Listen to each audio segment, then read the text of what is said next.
दूर दूर सौ मर अतिथिगण सब पहुंचल छथिन और समक्ष ग्रामवासी सागरा निवेदन है जे श्री कृष्णा चेतन मंच के माध्यम से झूमर गीत अपने सब सुन रहा छी। समक्ष ग्रामवासी से आग्रह निवेदन करे छी जे अपने सब भारी भारी संख्या में आवे के कोशिश करूं।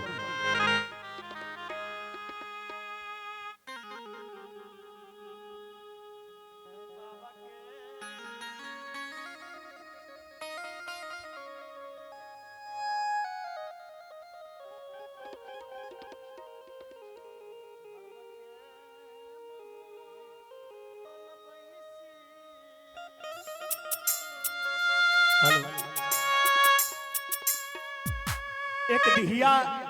धनेश्वरी नाम के अबला बाबा के गिरही में जन्म लेलखिन। ओ धिया धनेश्वर बाबा से कहे छे बाबा जे सब क्यों गंगा स्नान जाय छे, सबक धिया गंगा स्नान जाय छे बाबा अहा के गिरही में हमरा 12 वर्ष जन्म लेला भेले जो हम कहियो गंगा स्नान नहीं गेलों। जे बाबा हमरा इच्छा हुई है जे हम सखी सहेली के संग में गंगा स्नान जाए। जे बाबा के महल में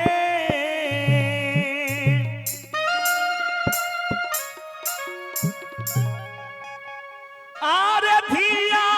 के जनम भेली जे धिया है सिए है सके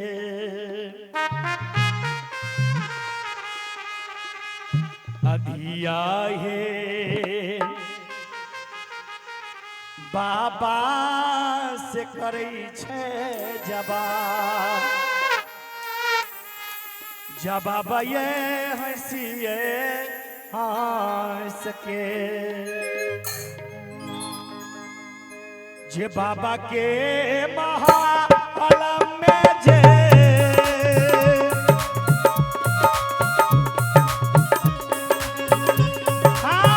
धिया लेलखिन जनम से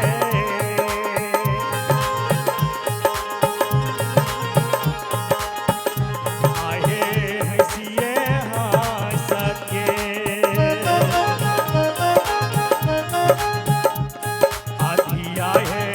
बाबा से करे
कैसे गे बेटी धिया धनसर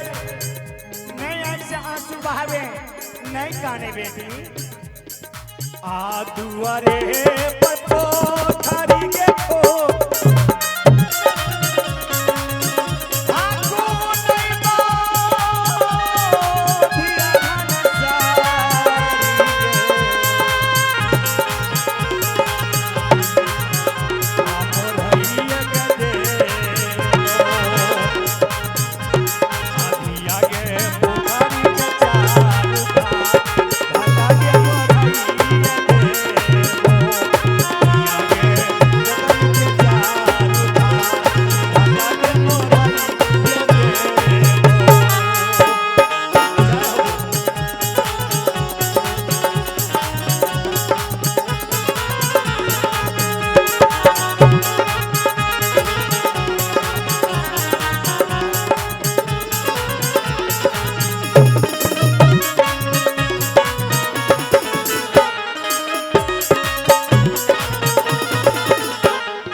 पोखर खुने भानु पोखर में हम स्नान नहीं करवा कल के बेटी की बात कल के हमर सत के सहेली सखी सब गंगा स्नान छै सिमरिया मां गंगा में स्नान करे रे आय किया लगई बाबा बाहो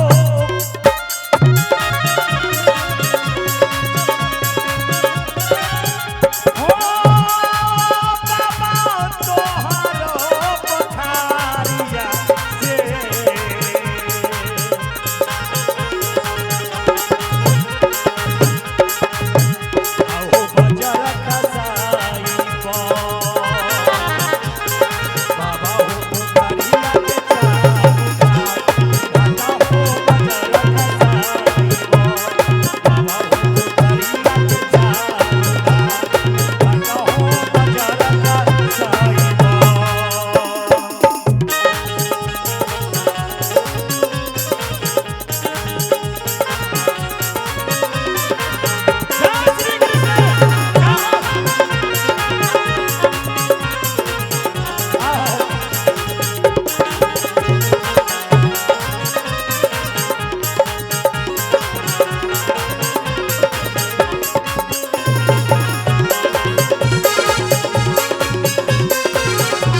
हम स्नान जो करबो तो माता गंगा से की मांगबो हो